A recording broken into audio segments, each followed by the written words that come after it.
Good evening, everybody. Welcome, friends, to another episode of the Melted Wax Podcast. I'm your host, DPZ, at PC with DPZ. And with me, I'm so excited. This is like our second show because John and I usually have a show before we have the show where we chat about so many things, catch up. So there's like a show before the show that we really enjoy, the green room conversation, so to speak. But he's here again. And we had a wonderful conversation. I went on to say, like, gosh, John, is it a year ago? That we last chatted.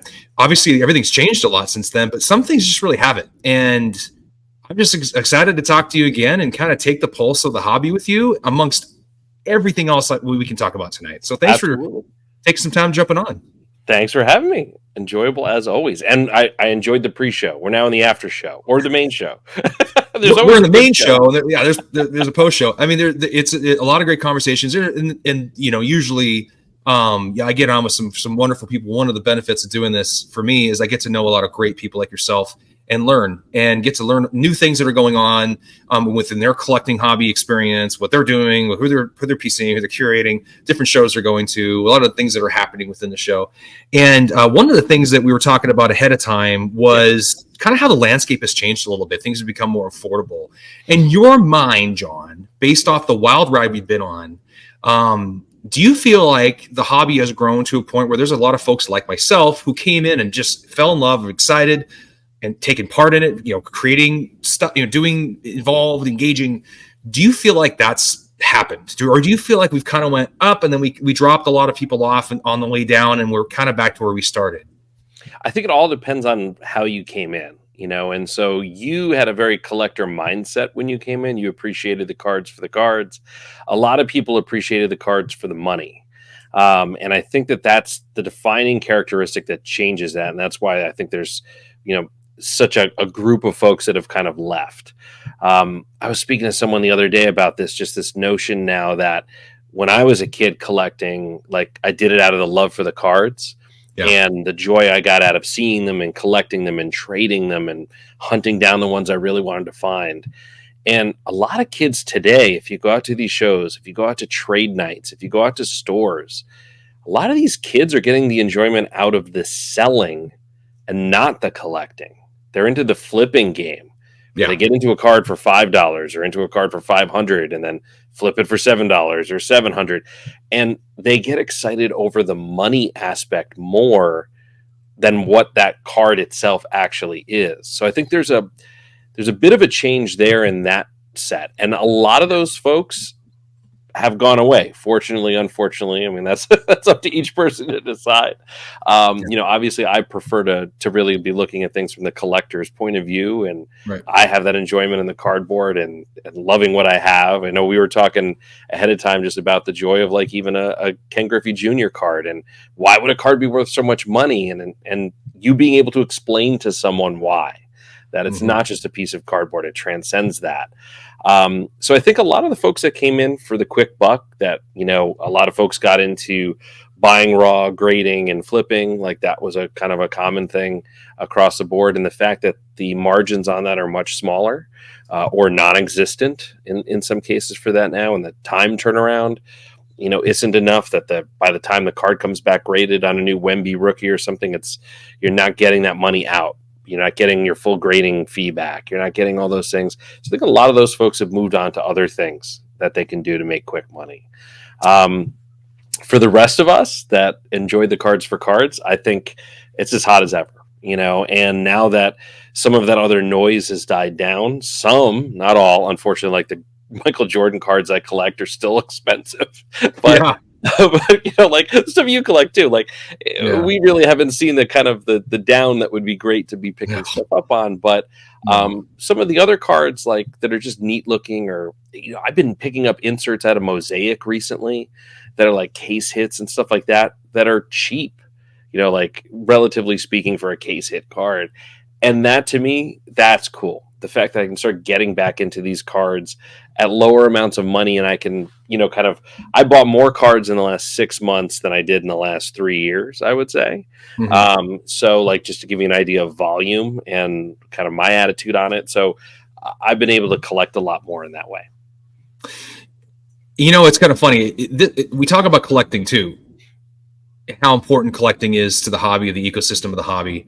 There's something that I wanted to kind of peel back the onion on a topic, a thought process, and have this conversation with you, because I'm curious, because of your extensive history in collecting, how many cards you've possessed and how many cards you've sold, bought, sold, the commerce aspect of it, but just not so much about the making of the money, but just to kind of continue buying and selling within the hobby space. Because there are people that come in and they buy and they sell because they got to pay for something, and there's nothing wrong with that. That happens. There's probably all different aspects of that happening.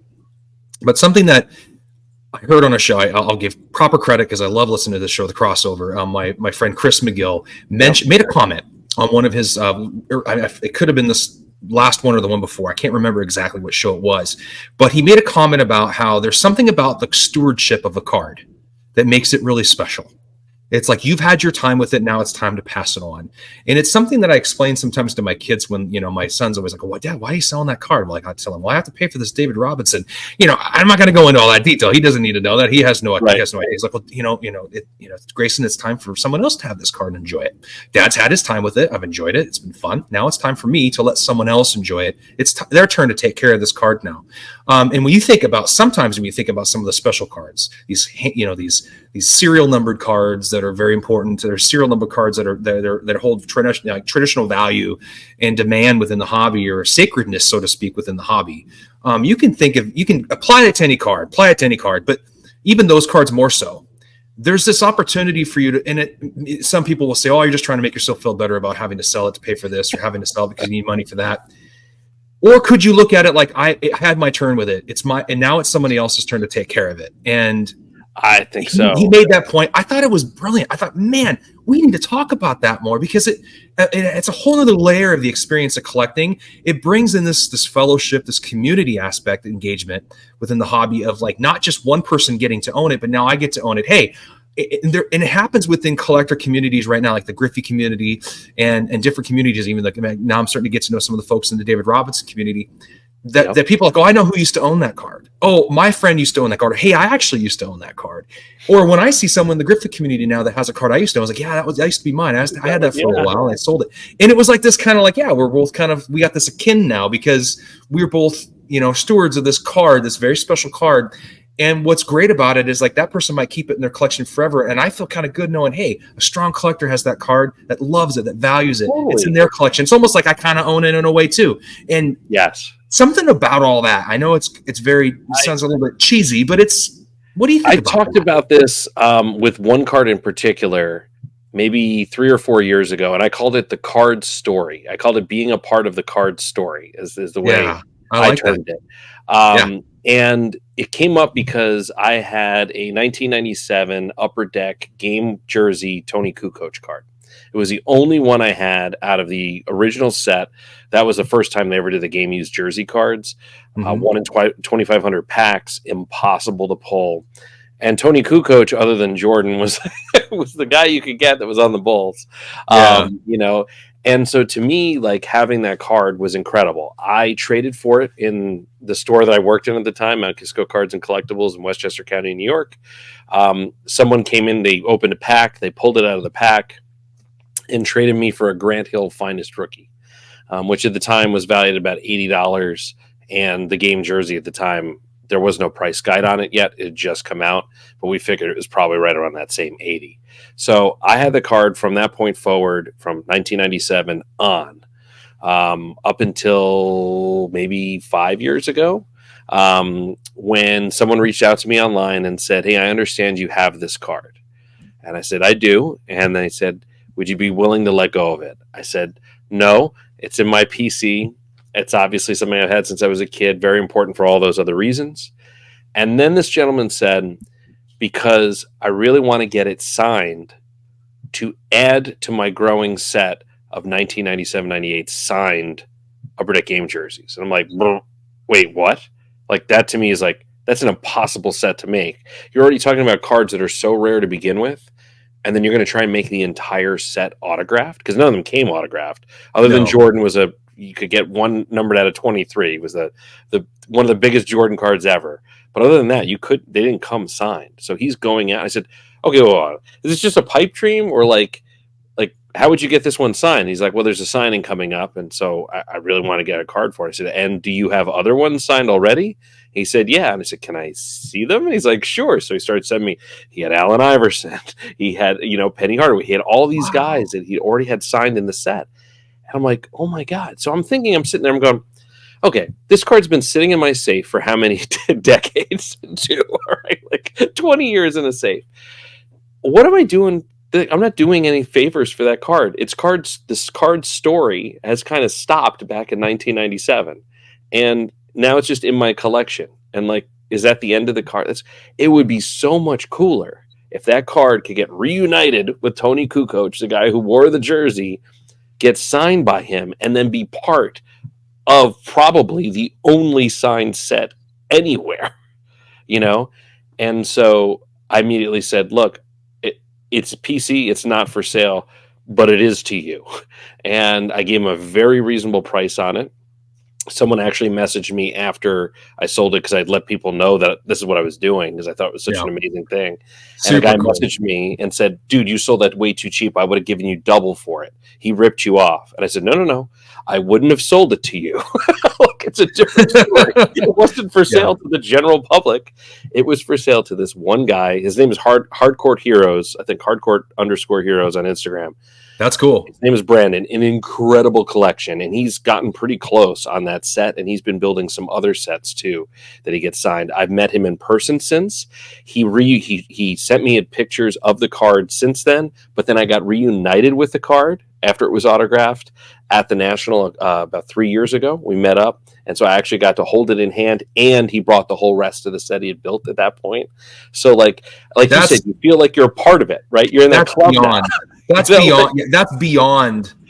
I mean, it's so one thing to just know the person has it and they went and did that and they sent you proof that it happened and it's a very generous, great exchange. You're always going to be connected in a way. But for him to like connect with you, show you the card, let you hold it again, show you the rest of them. I mean, to take it to that next level shows that you made the right decision. Totally. Like, it was the right decision to do that. It didn't doubt it for a minute after he said the words, I've been working on this autographed set. Because look, I'm a big fan of autographed cards. I'm a big fan of doing things that are out there and getting stuff signed that isn't already signed, or getting really cool inscriptions on things that people wouldn't think of, like things that make it unique. And the fact that card, like I said, it was just sitting in a safe, and it's a possession that I treasured, yes, but that card has a way cooler story now. How much would I have been talking about this card? I wouldn't have been talking about it in the last, 5 years, probably one time. Right. If this hadn't happened, but it comes up now, like in conversation, because it's just so cool.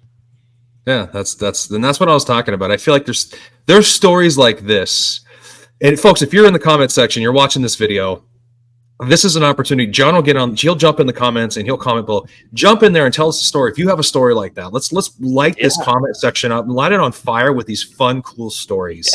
When you had a card and you sold it and you know who you sold it to, or maybe there's a story like John's where it was completing a set. I've heard stories before by other folks where they're like, I didn't want to let go of this card, but I knew it was going to go complete the set. And they knew that wasn't some sort of scam. I just wanted to buy the card. This person bothers you enough. They present that situation in front of you. Go, this is why. There's a scenario. They're not just trying to buy it to just turn around and sell it because you're going to sell it from less. I mean, obviously, there's people probably doing stuff like that, but you're going to know pretty quickly if you've got a good judge of character, whether it's a true collector trying to do something special with that card. How fun is that, man? That story makes it exciting. It's so cool. And look, not every card is like that. Not every card I get rid of obviously has an amazing story like that. But to get to your earlier point, and I'm in the same boat. I said about 3 years ago that I didn't want to put any more money into cards unless I was taking it out. So I made kind of a pact with myself that, look, I'm going to sell stuff in order to fund other things. And look, I was lucky because a lot of the stuff that I had in my possession had gone up 5 or 10x since I bought it, because I bought it so early that was now freeing up capital to put into other things that I wouldn't have been able to afford. To me, it's always a question of, would you rather have the card or the money? And that can flip-flop over time. Today, you'd rather have the card, so you're spending the money. And 2 years from now, the card goes up in value and you value that money that someone would give you for the card more than the card itself, then you should take it. I see nothing wrong with that. And here's a funny story. So funny, but a cool story. I bought a card from you like a year ago. It was a Kobe Bryant Topps Quick Start, really cool looking card. You said to me, you know exactly what I'm talking about. And they sent it to me. I went and I had it graded. It has a special SGC deal. I think I got the deal from Cage and Andrew. But back in that time frame, like, hey, gave me a special deal with it. And I'm like, because I was doing content for him, like, here, I'll give you some of these free. So I used it to take that card and grade it. I graded it. It came back an authentic, which is interesting, but neither here nor there. It still looked amazing and awesome in that black case. And I was like, this is really cool. I thought about my friend who happens to be a Major League Baseball pitcher. He was for the Mariners for a long time. He married my cousin. He's the godfather of my twin girls. And his name was Marco Gonzalez. He was for the Mariners. Now he's pitching for the Pirates. He just got traded over there. Amazing. Loves Kobe. Huge Kobe fan. Major Kobe fan. So, he just... big fan. He got a really cool signed jersey for a gift. He was so excited about it. And when I showed up there, I decided to give it to him. Gave it to him. He was thrilled. He's like, I don't know much about cards. You know a ton about cards, but this looks cool. This looks amazing. I'm going to keep it. And he kept it. And I think he has it up in one of his offices. He has it. It's on display there. It's sitting there. And he looks at it and he gets excited about it. And full circle, the only reason I got back into collecting cards was because I wanted to get one of his cards. It was like late 2019 or the fall of 2019. I'm like, I want to get a Marco card. I got to get a card of my buddy. Like, I used to collect cards back in the day. I got to get one of his Topps baseball cards. So, I researched on Amazon to find his card. Amazon, right? I didn't eBay. I wasn't even thinking eBay. So that kind of optimized. It started there. It was the first card I bought. It was like a Topps base card of Marco. It was bra for $1. And then I was like, well, wait, what about Ken Griffey Jr., my favorite player of all time? I have this card I have left over from my collection. Went out, found the David Robinson. I'm like, well, what are these two cards worth? And then everything started kind of going crazy, and then and off you go, right? So it kind of in a weird way came full circle. Now I get this card from you, and then I grade it, and I give it to Marco. He loves it. It's great. He's like, how much is it worth? I'm like, I don't know how much it's worth, but it's exciting. It's a cool, maybe it's not super valuable, but it's valuable because of where it came from. It came from you, which a guy I love and respect, and I get it and I grade it, and it's a beautiful card. I'm able to give that card to someone else I love and respect, and it's just like this really cool, there's lots of different ways you can, right. That kind of it doesn't happen with every card because a lot of the stuff is transactional, right? You're just kind of doing this to do this and do this. But with these certain cards that matter to you, the cards that matter, the cards that are rare, the cards that are pretty hard to get, the cards that you feel like if I sell this, I'm probably not getting it back. I sold a card recently. Right. It was an important card. It's a Griffey red letters, 97 score, stand and deliver. Came in a plaque and all that. I never thought I'd ever sell it. I sold it to a really awesome Griffey collector. I know he has it. And there's nobody really has it. And then like the two other, and the minute I sold it, I regretted it. Like, I got to get another one back. I got to get one back so bad. I can't find anybody, I'm living that experience. Like, once it's gone, it's gone. You probably won't see one for a very long time. There's only 2 graded. There's only 20 that were made. I think there's only like the best collectors know there's 5 or 6 that exist. I'm not getting that back. Why did I sell? But I also sold it. I know who has it, and I'm excited about who has it because I know that person loves it, enjoys it. So just the important part. You know what I mean? So sometimes it's a little, bittersweet. Sometimes it's like, okay, at least I know who has it. But there's also like your story. That's a phenomenal story. But let's talk about that first set though. Since we love jersey, I love jersey cards. Jersey cards, I truly believe with Fanatics and Topps, one of the cool things, you saw it with the MLB patch, the debut patch. I've said this before talking to my buddy Filmington, I believe that game use, and this is going to be important though, see, because the game use, that's why I always, if I'm getting patch stuff, I always try to get it from the 90s Upper Deck. Game or Exquisite game used. Yep. Like not swatches, and then talk to me. You can talk to what swatches and patches. There's the napkins. There's the true name patches. Logo, real patches, game used. I think those are the future of our hobby. I think the importance of those artifacts is connecting you to the player in a whole different way. It's been missing from our hobby experience in the real way for a while. I believe that's the next step for the hobby, to take it to the next level. Yeah. And talk to me about that, and also talk to me about this 97 set. The 97, that's the one that where the Kobe has the yellow and the purple. So the gold and the purple. The Kobe was a year later. It was the 98, I think technically. It's 97, 98 was when the first set came out. Kobe wasn't in the first set. I don't think. David was in the Robinson one with the was. circle. I had a David Robinson. Yeah. Yeah, he was the one with the circle. The Kobe was in the one with the circles. Iverson was in the game used jersey set, but not Kobe. That first year, at least The from my first year, record. not Kobe. Kobe was the Nothing second. crazy, but yeah. Keep going. But that first year, I mean, Patrick Ewing was in it. You had Glenn Rice. You had a bunch of big guys. That Tim Hardaway thing. There were a bunch of big guys in that were awesome. But I think there is a bit of a misconception around recent year game used jersey stuff. Okay. Part of it is laziness, sure. Like you look at things and you see they're like not associated with any game event, whatever. Like people call it the Dick's Sporting Goods, jerseys, where clearly it's just a piece of fabric that was cut and put into a card. Some of that could be seen as lazy, yes. A lot of it, and this goes back years, not even just dealing with the recent times, but going back years. A lot of it's because we're focused in on the rookies, and the companies like Panini produce these cards so early that in order to get them signed by the players, they have to go through all these production schedules, the design, the production, and then they got to ship it out to the players. The players sign them and then ship them back. In most cases, a lot of them don't come into the office. So you have all of this process that's taking time. And then they've got to collate them, package them, and then ship them out to be distributed. So for the last several years, the only set like in basketball to have game used jerseys in it has been like Flawless because it comes out so late. It's practically in the next season.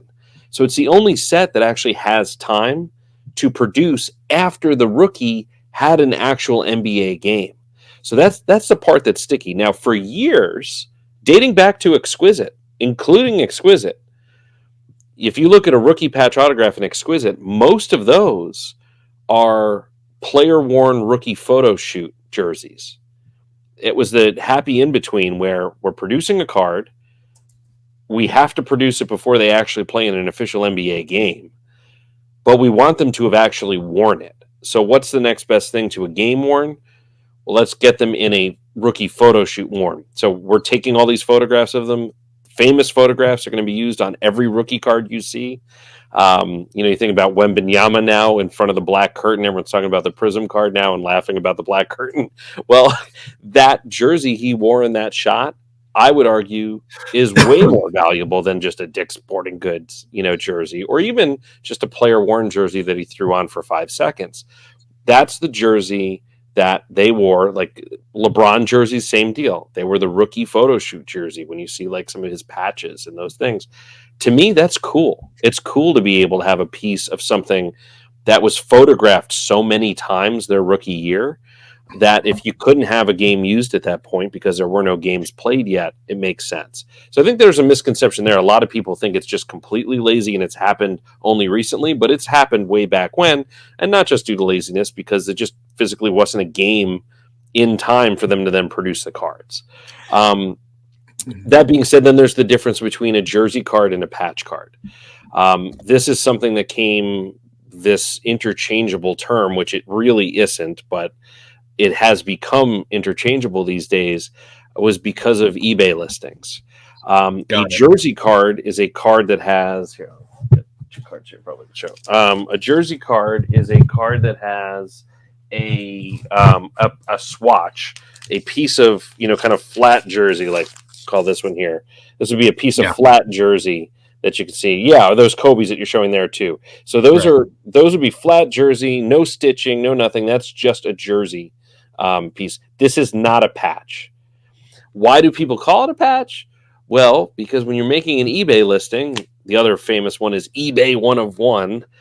You put things like eBay 1 of 1 or patch on a jersey card because it attracts people that are looking for the premium thing. And then they find your thing and they go, oh, it's not a real 1 of 1, but it's still cool. Maybe I'll bid on it anyway. Same thing with patches. Back in the late 90s, early 2000s, people started to claim that these were patches when they weren't, and it got more eyeballs on those things, and then people bid on them anyway, even though they were looking for a proper patch with the stitching. So a patch has the actual stitching in it. It has some piece of the greater part of the. If it was my sweatshirt here, it would be some part of this logo.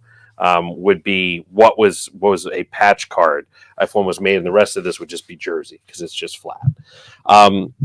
So I need to put out I put out an educational video about this like 3 years ago. I need to put out a new one to like really strike it home again. I think you do. You do. Like, because it's just it's been so long, and now they really are interchangeable in the way that people talk about it. When it's just false, that was a jersey card you just saw, not a patch card. And they used to actually write on the cards on the back like jersey or patch. They would literally have that language there to match that. Especially Upper Deck was very good at doing that. Upper Deck was it. Yeah, Upper Deck. I feel good. Like I used to have one of those. I had a BGS 9 Kobe 98. Looks like it wouldn't be 97. It'd be 98. Yeah, the one I was just showing. Yeah. That one. That's his first jersey card, though. Correct. Yes. For him, that would just be his first jersey card. It's not the same as, let's say, it's not a patch card, right? So if we're looking at this.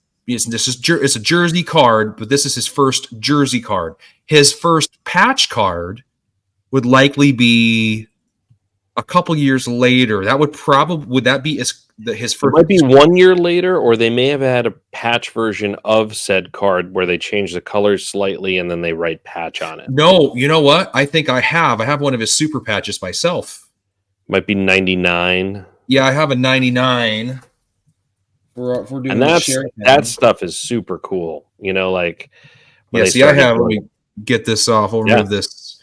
This is the one I have right here. Yes, there you go. See, and look what it says there: game jersey patch. You see that, like nice and big. And Upper Deck was great about doing that. And then obviously you have the serial numbering right on there too. The jersey version of that card was not serial numbered to 25. It's super. That's a story card. That's a Spinitron card. He held it for 10 years. Wow. He said 10 or 12 years, and I'm the first person. So that would be the last card I'd sell. Yeah, I'd sell everything else before I'd sell that card. I love the design of it. You've got the nice patch piece on it, game worn. I mean, it's got everything going for it. It's just awesome. Yeah, there's a part of me that wants to snag the Kobe's first jersey card, because that would be kind of a cool one to have. The first I have jersey one back card. In the case here. If the case wasn't locked, I would grab it out. But I have one in the case here. I can send you a photo of it afterwards. We can post about it.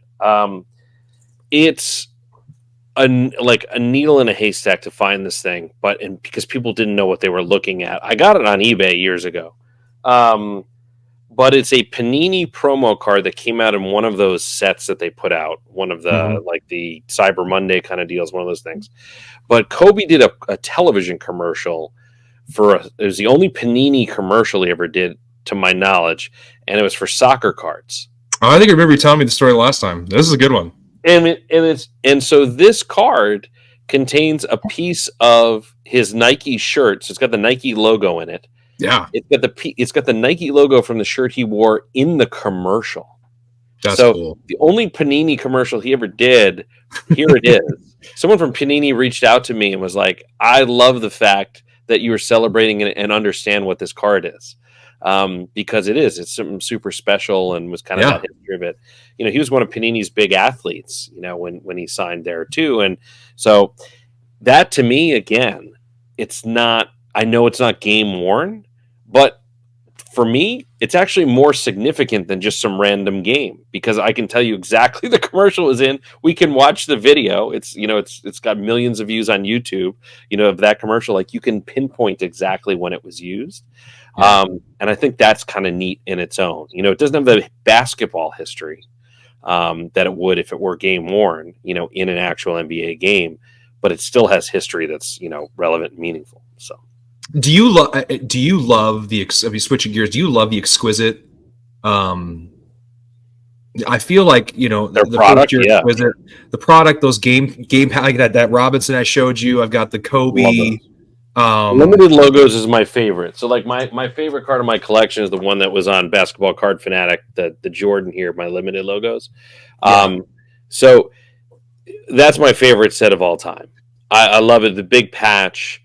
Beautiful on-card autograph. I haven't posted it yet, and it's funny because I keep meaning to do this, and I I completed the trio about a year ago, and I still haven't posted it. This is what happens. I pick up cards, I get excited, and I don't do it. Yeah.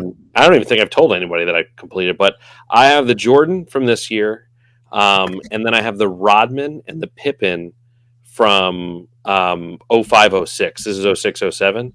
But I have the Rodman and the Pippen limited logos, big patch autograph cards as well. I wanted Jordan, Rodman, and Pippen. Those are my three guys. 90s Bulls, like that's what I remember watching. And when I knew that they all had cards like that, I wanted to do it. Rodman, Pippen was not in the 0607 set like that Jordan. Rodman was, but it was a Pistons jersey that they used, which was odd. I never appreciate it when they have a picture of a guy in one team jersey and they use a swatch or a patch from a jersey that's on another team. I don't get it. I like just put him in the just like you're producing the card, you should have known that you were going to have a Pistons. It's just so. I think there's a 99. There's a 99 game jersey Robinson that has a purple swatch. I have that one. It's odd. I'm like, was that from like an All-Star game or? I don't know what it was from. It's a great question because I have. Doesn't make any sense. There's not even close. It's not even close to the color scheme. Yeah, it's just I don't know. There wasn't a retro version of that. I don't know what he would have been wearing that was purple. Yeah. So I mean, I noticed seeing that. I picked the one up, like a black one. From that year, and I graded it. I bought it raw, graded it. PSA 6. That's another thing too. PSA, when you grade stuff, especially with anything anymore, it's either it's a 9, it's an 8, or it's a 6. There's no 5s. No in-betweens. There's hardly any 7s. There's 6. It's like the 6 is like grade. that. I don't really know what grade this is. It's just 6. You know, I feel like that's kind of what they're just throwing it out there like it's a 6. I don't. It's funny you say that too because I still don't grade, but I'll buy cards that are graded if that's all I can find. And I picked up a modern Michael Jordan PMG red that was out of one of the new sets out of the 2000s, not the original. It's a retro, and I love it. It's beautiful, but it's a PSA 6, and it's a pop 4, and there's none higher. I mean, like literally, there are 4 6s and nothing graded higher than a 6 in this card. You look at the back of the card and you see exactly why.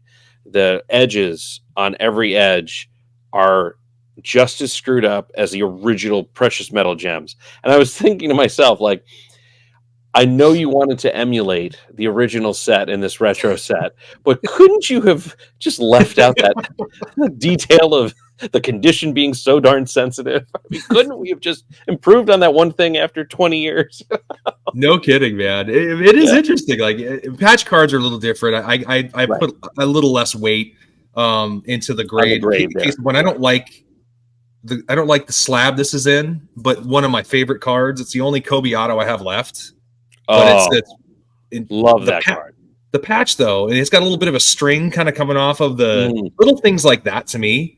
And while the autograph's pretty clean and nice, and I already showed you the D-Rob, a couple years later, the year later, or whatever. Yep, this is 05, and I have Rodman and Pippen in that set too. I don't have Jordan in that set though. They're beautiful cards. Oh my gosh, it's just gorgeous, and I love the game jerseys too because they have that significance. But I just feel like those jersey cards, to me, the jersey cards are pretty cool. They don't necessarily have to be autographed, but like just the actual patch cards. Jerseys are cool. I like jersey cards from 97, 98, 99. I can kind of get behind those because they're still new, and you don't have a lot of the patches aren't very prevalent. But I do love the jersey cards those years. But the patch cards I just feel like in the future here, moving forward, rookie year or not, I think, whether it's a hologram, whether it's something that ties it to a specific game or an actual event, and you can go, I can go back and watch that and go, this card has a piece of the jersey of that player that's playing right there on TV as I watch him. That's what strikes me as weird. And I have a hypothesis on it that I'll share too, but I've said for a while that I don't understand why they don't tell you what exact game it's from. I know in baseball they do in some of them, but and in basketball, there's one set called Stat Line that Panini did that tells you the game and then the whole stat line that the player had wearing that particular jersey. But when you buy a game worn jersey, I have a couple of Thomas Bryant game worn jerseys. I got some stuff Carmelo Anthony and stuff from back in the day. Like I have a bunch of game worn, like full out jerseys, full size, not cards, but the actual jersey themselves. You get the documentation that tells you what game they were used in, and in some cases, like the stuff that I've gotten directly from the NBA tells me the stat line. It'll tell me that Thomas Bryant scored 16 points wearing this jersey. Like, so they could do it. Like Upper Deck could put that this jersey was worn on this exact date, and they could, so that you would know it was game dated when you got it. My theory on it is that these jerseys are bigger than we think. And like buying a game worn jersey and seeing like how long this thing is crazy. Like there's a lot of fabric. And it may be that in a lot of cases they only have one jersey of each of these guys, and that they cut it up, and in that 1 year, that same jersey's in 20 products.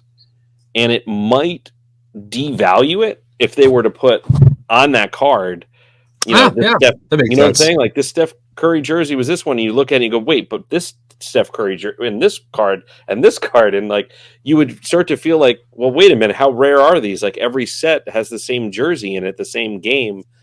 Like this is ridiculous. What am I paying for? Like are they manufacturing 400 cards out of this one jersey? Like, well, it would make sense that they are, though, if you know that, if you can logically think that way, because if we know how many of these cards are actually coming out anyway, it doesn't make sense. There's like 10 jerseys being cut up. I mean, right. So I think that's my hypothesis. No one's told me that, like definitively, but that would be, I think, a reasonable reason why. I still think they should do it anyway. I still think they should tell you where it's from. Topps has a product in baseball. It's called On This Day. I used to have a Trout one. It had a hologram, and you scan, you QC scan the little hologram, and it would populate the game that he played in and what he did, his stat line, and the whole nine. That's awesome. It actually, so Topps On This Day has a product. I don't forget what year it was, but they do have a product. I don't know how many years they produced that product, but they did try to do that. Maybe there wasn't enough momentum on that set to have it be a thing. It's funny, but sportscards.com, who made Jersey Fusion, if you've seen those, like they really pushed the envelope there. They put a QR code on the back of every, we call it a card. It's not technically a card the way they've gotten around the legal on it. Not to go too deep into that, but they're basically, for folks who haven't seen it, they take a regularly issued card and they sandwich it between two pieces of plastic. The back plastic has a QR code on it and a description that says, scan this code and you'll find out where the game-worn jersey pieces are from. And the front plastic has game-worn jersey pieces glued to it that are then, like I said, put into a sandwich and then put into a magnetic case. And when you look at the whole thing put together, it looks like it's just a card, like a new card. But in reality, they've taken a regularly issued card for legal reasons. They don't have to get licensing. The card was already issued, and they've just made this little sandwich that looks like a new card when in reality it's a sandwich of pieces of plastic in the card itself. Yeah, it's a pretty cool way to get around the legal licensing issues. That's how they do it. But the cool part of that is that QR code, you scan it, they show you a picture of the jersey that they cut up, and they tell you exactly what game it's from. And so they give you the history there. And there's no reason, like I said, why they couldn't be doing that in these other companies, and it's definitely scalable. That's for sure. It totally is scalable. And we want to know, part of me too, part of me doesn't want to go there, but there were a lot of issues with some of these companies back in the, I know Gray Flannel at one point had some issues. There were these companies that had issues with authenticating things that weren't really authentic. We have to realize that all of these card companies are buying in a lot of the same places we could buy. And so it isn't necessarily that the players coming off the court and handing Panini their jersey. Panini's going and buying from the NBA like I would, that jersey. The question becomes more of the veterans jerseys before, now there's a pretty good process. The NBA has codes on all of the jerseys and things, so you can track back based on those codes what game it came from. There's a lot of documentation. It's stuff in the past is what you got to be concerned about. Yeah, the stuff in the past, it's authenticated 25 years ago, 30 years ago, the stuff that we saw, unfortunately, with the whole card porn saga with that Jordan jersey and that they're manufacturing new photo match photos and all this kind of stuff. Yeah. That's the kind of stuff that, in all of these cases, both the jersey and in cases of autographs, they're only as good as the authentication backing, right? And so when you go today and you look at something post where it doesn't have any documentation, even an autograph, I know you were mentioning earlier in our pre-talk that you were sending out an autograph to get authenticated. That doesn't make it authentic when it comes back. All that's doing is rendering an opinion. You're going to get an opinion from a professional who's seen a lot of these autographs on whether or not they think it's real. It doesn't change if it's real or not. It could be real or it could be not. It doesn't matter what this person says. You're just going to get an opinion on that. It's really interesting because I'm like trying to remember myself. Where did I get this card? I don't remember when I got it, where I got it from. I probably got it from a card shop, right? And yeah, back in the 90s. I mean, and you look at the autographs online, you're like, it looks very similar to all the stuff I'm seeing. So it's probably real. If it's not, whatever. Either way, it's not a huge deal. Even if it's interesting when you think about that because I don't even remember. I have friends that have gotten cards signed by Steph Curry in person, send them in, and they don't authenticate. Does that mean that the autograph's not real? Absolutely not. It is real. Friend was there. He saw it signed. It just means that the authenticator, their opinion that they're rendering is, we don't feel 100% about it based on what we're seeing. So, for me in autograph collecting, the witnessed authentication is key. Beckett does witnessed. PSA calls it in the presence. ITP is how they abbreviate it on their slabs. If you get something that's slabbed, if it's a card, otherwise you get a certificate that way too if you're getting a jersey or something. What that's saying is someone from their company was there to witness it being signed. It's not an opinion anymore. It's not, oh, that autograph looks good. It's, no. I watched him sign that autograph on said date. Yeah. And those are dated too. Like in each of those cases, whether it be from Beckett or PSA, they give you the date that it was signed too. And that to me, those are the only autographs I buy that aren't pack pulled. Because I just want to know, I want to have that. I don't want an opinion. I just want to know as much detail as I can get on the date and whereabouts of where that autograph was signed to know it was real. And it's funny, you talk about the autographs now too. And one of the last things I want to talk about with you is, now Fanatics seems to have this agreement that's coming out with LeBron James where he's going to, start signing more things. And I think folks get a little nervous that are heavy into LeBron, or even guys that are collecting some of the autographs they've gotten, and his autographs are as prevalent as say Kobe's, or, Kobe's obviously has got a time limit on them, but it's a little easier to get into a Kobe than it is to get into, sure, a LeBron and a Michael Jordan because he's don't sign as much. Right. So they just don't sign yet. The exclusive they're working with Upper Deck or they're working with Fanatics or whatever. So I find it interesting now. People are concerned about that. I know our good buddy Cage had a whole episode talking about, the kind of autographs you want to target. I've done that. I mean, I've got the Exquisite. I've got the D-Rob Exquisite. These things are pack pulled. They're cards that are from a set that it was specific. It was an important set. I try to target. I have one Ken Griffey Jr. auto, and it's from the gold chicography set, hand numbered out of 24. Redemption.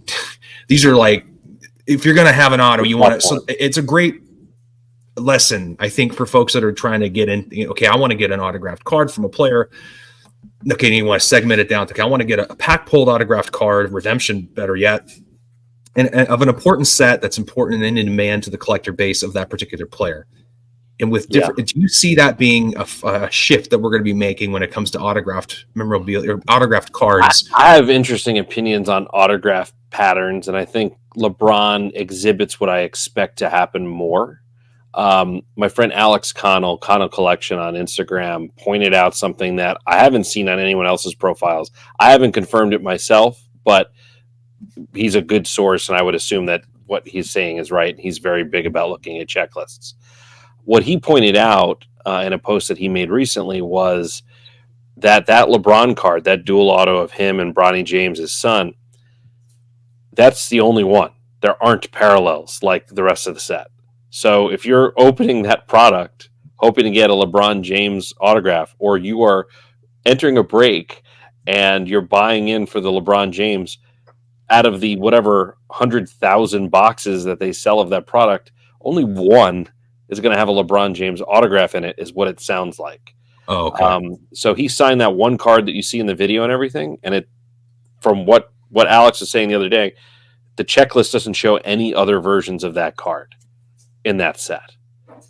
So to me, that's where this should go, and that doesn't hurt the value of the past Upper Deck stuff at all. No, it doesn't. No, so even if he does 20 other sets throughout the year, but he's only doing one card in each set or something, like, again, stretching out that piece, it's not going to hurt that at all. Like, you're not adding any real supply of any sort of number. My hunch, and what I've said for about the last year, and I don't know if it was a COVID related thing or what's triggering it, but I don't, and maybe it's my knowledge around some of the card companies and what they pay these folks to sign the autographs and that kind of whole thing. I don't see why these athletes are signing cards in the first place. They are not paid anywhere close to what they're paid to do anything else.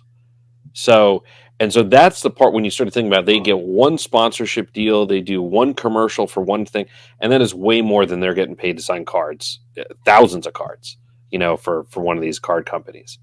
So why are they doing it? Well, we would hope they're doing it because they care about the collectors and that, and this is a way to connect with their fans, right? Like, and that would be my hope, is it continues because of that. That's my positive outlook. My kind of more realistic outlook is, at some point, I mean, we've already seen it in the laziness of the autograph signings where they don't sign their whole name anymore. They just put initials now. At some point, it gets to the point where they just go, it's not worth my time. It's just not worth it, and they stop signing, and even someone like a Shaquille O'Neal, who has signed for forever and a half, and signs in every product. At some point, he may just say, you know what, I don't really want to come into the office anymore and sign the stuff.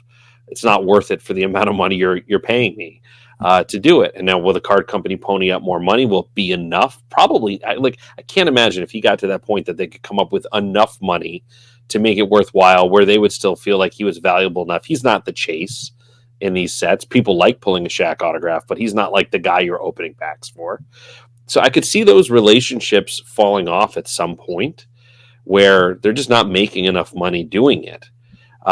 Now, the LeBron deal is the exact one I would expect, where they're paying him, I'm sure, an exorbitant amount of money to be associated with Fanatics in general. And then part of his contract is signing a few autographs here and there, you don't think it's going to be this prevalent, tons of autographs, diminishing and watering down the value?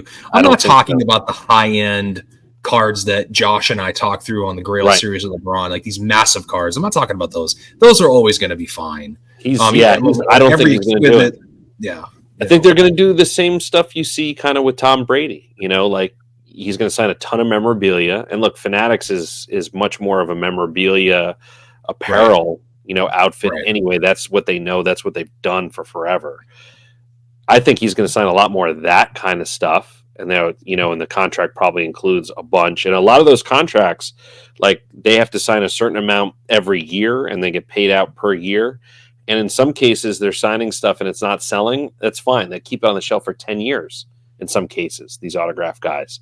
Fanatics and the like. They'll warehouse that stuff. They'll get him to sign everything that he was contractually obligated to do, and then they'll warehouse, 200 basketballs or 500 basketballs or whatever, and then pull them out when he retires or when something else happens. Like, they'll have all those kinds of things. So I have a feeling that's probably where the majority of that's going. Now, what it does is it creates a crazy chase in this product. It creates, another bounty. I'm sure we're going to see. I haven't heard about them yet, but I'm sure there's plenty. But all of this hype and excitement and craziness, like, if we back up for a minute and just think logically, what should a card like that be worth? I mean, LeBron James has signed high school basketball cards of his for years with Upper Deck. He's been in countless sets, the collegiate, exquisite, all of that stuff, signing virtually the same kind of thing. And now he's signing with his son, who's not in the NBA yet, who may not be a great player, who we're hyping and we're talking about all these things, but, like, realistically probably brings the value of that card down. If he was just if it wasn't a 1 of 1, I would argue Yeah. like it's more interesting, sure, but 5 years from now, if his son isn't in the NBA, you're going to go, ugh.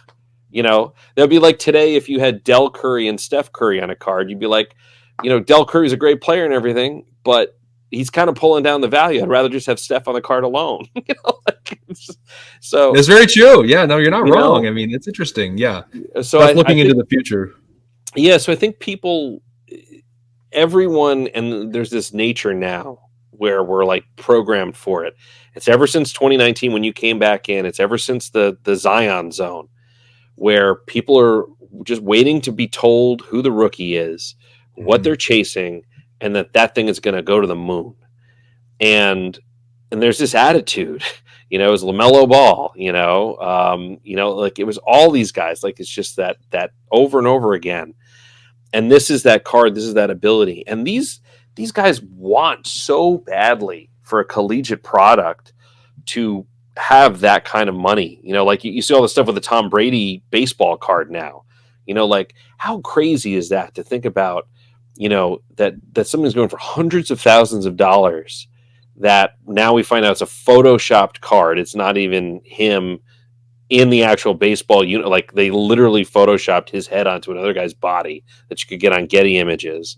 And they're putting him out in a baseball product now that he's retired from football, and in like a Back to the Future moment where he inscribes it saying, if this doesn't work out, there's always football. Like you take this all the way back and you go, how much money should that really be worth? You know? Do the people that bid, whoever bid on that card, did they know this was a photoshopped picture? No, I don't think this just came out recently. People were comparing the photos, and in the last couple of days, I've been seeing this stuff all over the place that it was photoshopped. Even if it wasn't photoshopped, right? Like even if that weren't the case, which obviously it looks like it is, but even if it weren't, how much should it really be worth? Like, why should that card be selling for more than some of his big time like Super Bowl autographed cards, like stuff that where he really made history? You know, like I think back to the Michael Jordan baseball days, like, because this is very similar to that. You know, there were Michael Jordan baseball rookies that came out after he played in the NBA, you know, and that people were all hyped about that. But he was actually playing then, you know, baseball. So people, like, at least it was kind of relevant. This is like it seems like a big gimmick to me, but it worked. You know, it did work. It brought attention, but yeah, it didn't really. Yeah, I'm with you. It didn't really garner any attention from me. I think it's great. You know, if it's something that kind of sparks some interest in the hobby or in buying that particular product and Fanatics cards, Tom Brady, whatever, that's great. But does it create a pattern of fizzle, right? Because I think I feel like we're shooting off fireworks here. You know, like I think it does. You know, and then do people just feel like disenchanted? Like, does the person that spends 6 figures on that card 2 years from now go, oh God, why was I convinced into doing that? Why was I hyped into doing that? Like, I have a historic card that people all thought was cool, but at the time, and they were all fighting for and bidding on and talking about and hyping up. But now, like, I think in the future, you look back at that and it's just, you see it for what it was. It was a gimmick, you know, it was cool, but not 6 figures cool. We'll see. Let's put it into perspective. Something that's not a gimmick, a Kobe Bryant autographed card. Yep. On card. Yep. There's a lot of them out there. I know. Take the fraudulent ones away. There's a lot of them out there. You and I've talked about these autos a lot. He signed a ton. Yep. I've signed. Yeah, he's got a ton of. So talk to me about the long-term value of those guys. Obviously, I worked myself into an auto I feel pretty comfortable in, and that's a pretty, you know, regardless of grade. The exquisite one that you have is a great place to be on him. So I always told people before he passed that I was always focused around the upper deck autographs.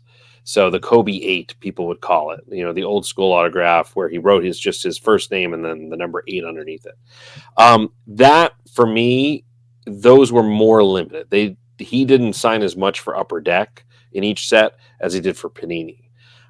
So those autographs were much harder to come by. In the market at the time, they were only slightly more. Like you could buy a Kobe autograph at that point in time. Panini about $100 was the going rate. You know, from the day it was pack pulled, you know, up until a few years later, like right around $100. The upper deck ones were about $150 to $200. Were kind of there around. So there was a bit of a premium, but still in that zone. Now Kobe's like, I'd say 800 to 1,000 is like the floor generally on the Panini stuff, and then the upper deck, and then certainly the Exquisite and everything is much higher than that. And then you get something that's low numbered or has a really interesting piece of jersey, or has some sort of kind of special set. I picked one up. I'm going to do a video on this eventually, but I picked a card up, and the reason I want to do a video on this is another whole discussion for another day probably, but is I bought this card on eBay 3 weeks after the exact same card sold on eBay. I bought it from the buyer. So he'd already bought it 3 weeks earlier, and I paid 50% over comps, 50% over what he paid 3 weeks earlier for the card. Wow. Because the card was worth it. And I think there's this obsession with comps now. Like I said, it's probably another whole episode. We could go down that rabbit hole someday. But I truly believe you need to look at these cards. And like I said, it's always that question: would I rather have the card or the money? And stop stressing about what other people are paying on eBay comps and looking at that as your only metric. And when you see a card like this Kobe, there's only 10 in the world. And I saw this card and I had to have it. And I still think I paid way under what it should have sold for, even though I was 50% over the last comp, which was, again, the exact card 3 weeks earlier. So we're not talking about like, oh, well, yeah, but that was a year ago, John, and, yours is a little bit nicer than the one. No. We're talking the exact same card. So, yeah. So I think like stuff like that. I think Kobe, like in terms of value on those things, I think his autographs, obviously he can't sign more autographs. They could come out with other game used jersey cards technically in the future.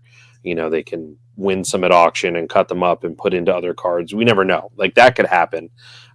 We see plenty of, old school jerseys now, from players from back when.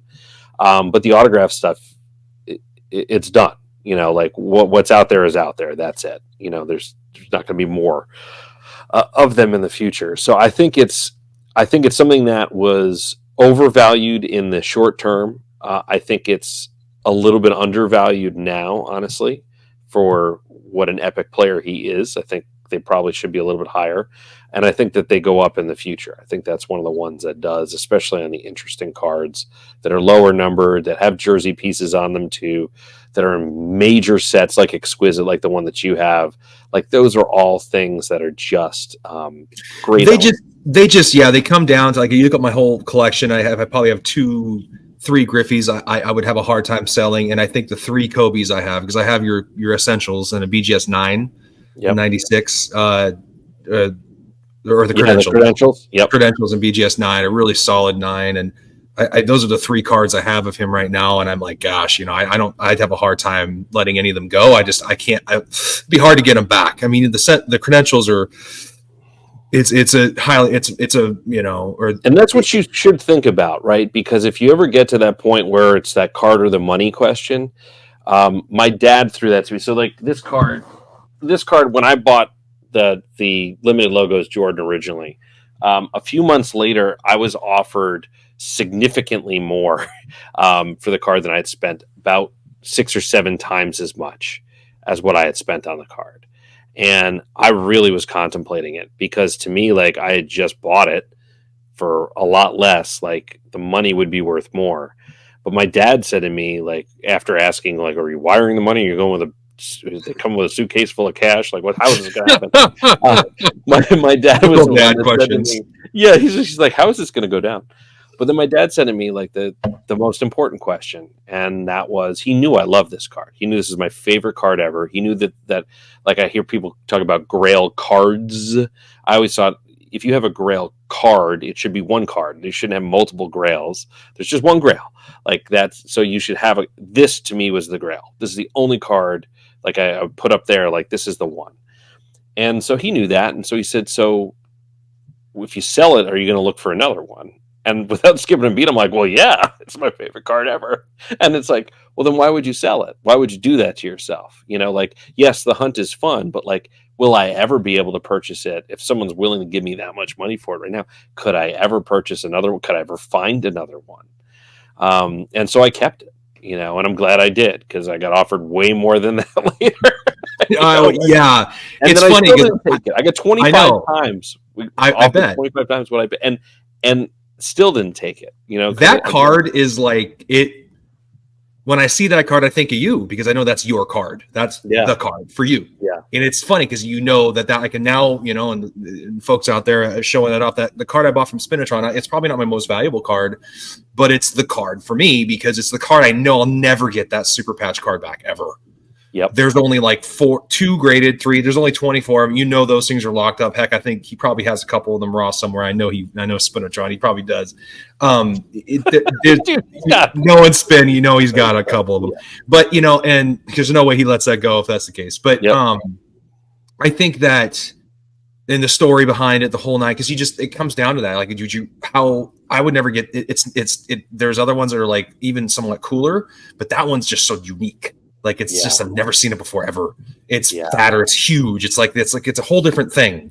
It's the biggest card I have. Like, the slab is massive and it doesn't fit in anything. And you're just like, man, this is insane. This thing is like a whole different level of whatever. But you look at it and it's from 99. It's like, this is like before Exquisite. So it's like this really cool patch that's in a card that's before Exquisite. So like the first cool one, the first real patch. So there's a lot of like all that kind of going on with it. There's no auto on it, but it's just the card itself. It's so weird. The way it's numbered, the old upper deck numbering, the way they did it with like little serial number in there. Yep.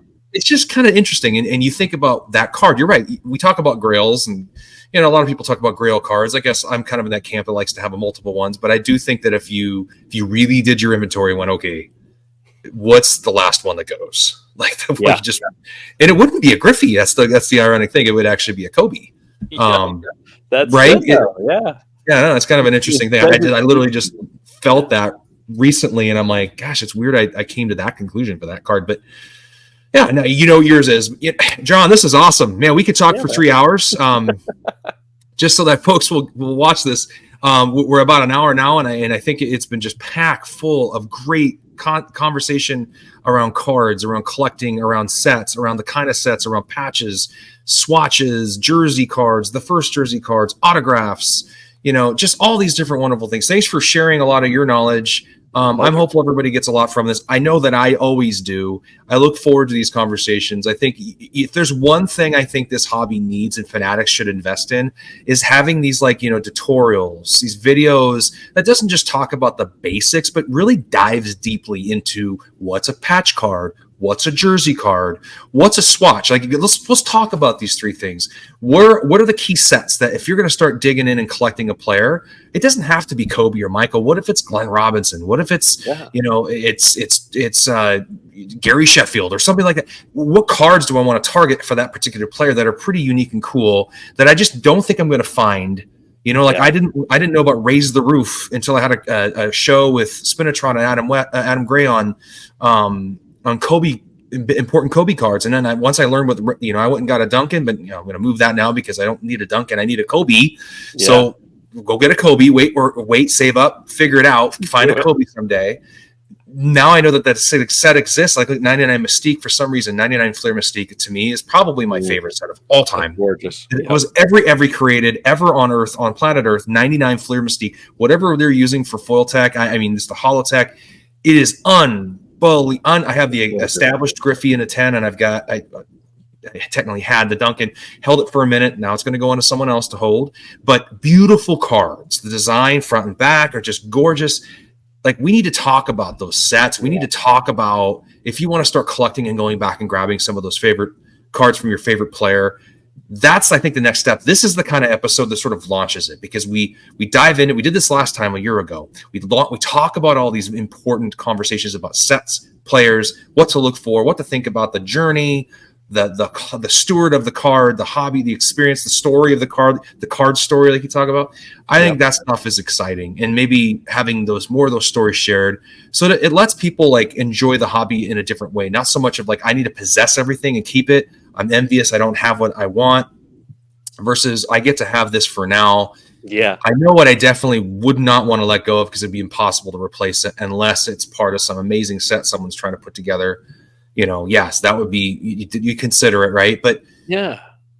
I just think that this is the kind of stuff we need to be talking more about, and let's keep filling the YouTube, the podcast airwaves with it. Thank you for being a part of the show today. It was the best. It was a really good time. You got it, man.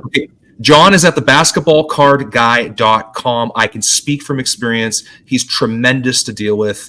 Very, very professional. He takes care of you. He sends and packages his cards beautifully. You go to his website, you can find the cards that he'll just show you that he PCs, that he enjoys. You can just enjoy his cards. And he also has cards he has for sale. He has many different ways to sell them. He also sells randomly, does story sales. A really fun way to engage when you didn't think you're going to be looking at a card. All of a sudden it pops up. John's got it for sale. He's always looking for great cards at shows. Go check him out. Go check out his website. If you're into basketball cards, you have to check out the basketballcardguy.com website. You're gonna find everything you need there and everything you want to know about basketball cards. So thanks, John, for being a part of the show. Appreciate it, man. Absolutely, my pleasure. All right, sounds good. Well, you know what, everybody? Comment below. Let us know what do you think of this episode? You want to do more like it? And let us know what you think of everything we talked about today. Share your stories with us. Comment, like, subscribe, the whole nine. Talk to you later, everybody. Take care.